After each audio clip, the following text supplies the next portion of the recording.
Tu peux tout contrôler, ta voix, tes pensées, ton corps, tes émotions.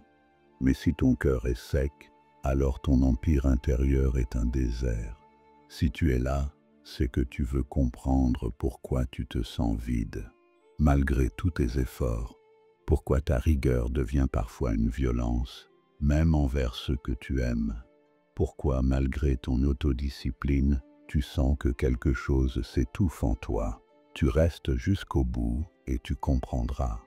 Pas avec le mental, mais avec la gorge qui se serre et l'âme qui s'ouvre. Le décor est connu, tu as travaillé ton esprit, tu as appris à te lever tôt, à ne pas plier, à faire ce qui doit être fait, même quand tu n'as plus envie. Tu as appris à t'éloigner du chaos des autres, à construire une forteresse autour de ton feu. Et pourtant, tu sens bien que parfois, tu deviens froid, dur, tranchant. Tu veux le bien, mais tu imposes. Tu veux avancer, mais tu laisses des cœurs derrière toi. Parfois même le tien. Tu ne cries pas, tu n'insultes pas, tu n'écrases pas, mais tu contrôles, tu observes, tu maîtrises.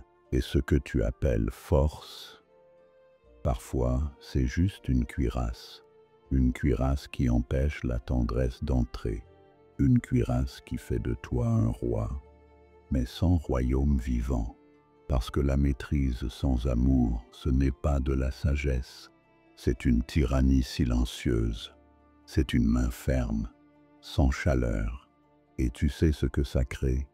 Des fils intérieurs qui t'obéissent, mais qui te haïssent en silence, des décisions propres, mais vides, des victoires extérieures et des blessures jamais nommées à l'intérieur. Tu vois, même la rigueur doit plier parfois, pas pour céder, mais pour aimer.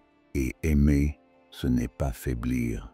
C'est s'autoriser à être humain, c'est se rappeler que la maîtrise n'est pas là pour dominer, mais pour protéger. Le sage ne contrôle pas par peur, il guide par présence. Et toi, frère, tu n'as pas besoin d'en faire moins. Tu as besoin de le faire avec le cœur ouvert. Maîtrise avec amour. C'est un regard ferme, mais doux.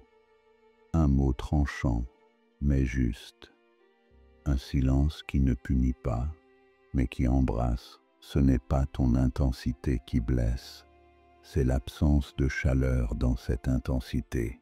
Alors ralentis, respire, reviens. À quoi sert un trône sans amour? À quoi sert une discipline si elle t'empêche de ressentir? À quoi sert une force qui ne sait pas s'agenouiller devant l'humain? Tu n'es pas venu ici pour être invincible. Tu es venu pour être vrai. Et la vérité, c'est que même les plus forts ont besoin de déposer les armes parfois, pas pour fuir, mais pour écouter, pour toucher sans détruire, pour parler sans imposer. Tu peux tout maîtriser, mais si tu oublies d'aimer, tu deviens ce que tu voulais fuir, un tyran intérieur. Et le plus cruel, c'est que ce tyran-là, il ne crie jamais, il ne frappe jamais, mais il interdit, il juge, il pousse à faire, sans jamais laisser l'être respirer. Reviens à toi, regarde ce que tu as construit, et demande-toi si tu peux l'aimer, pas pour ce que ça représente, mais pour ce que ça libère. Maîtrise avec amour, c'est le vrai art martial. C'est la vraie noblesse, c'est la vraie victoire. Tu veux rester fort? Alors aime encore, même si ça tremble, même si ça te rend vulnérable, même si ça fait tomber le masque du guerrier parfait, parce que c'est là que tu redeviens vivant. C'était la leçon du jour. On se retrouve très bientôt pour aller trancher de nouvelles vérités, mon disciple. C'était l'âme du sage.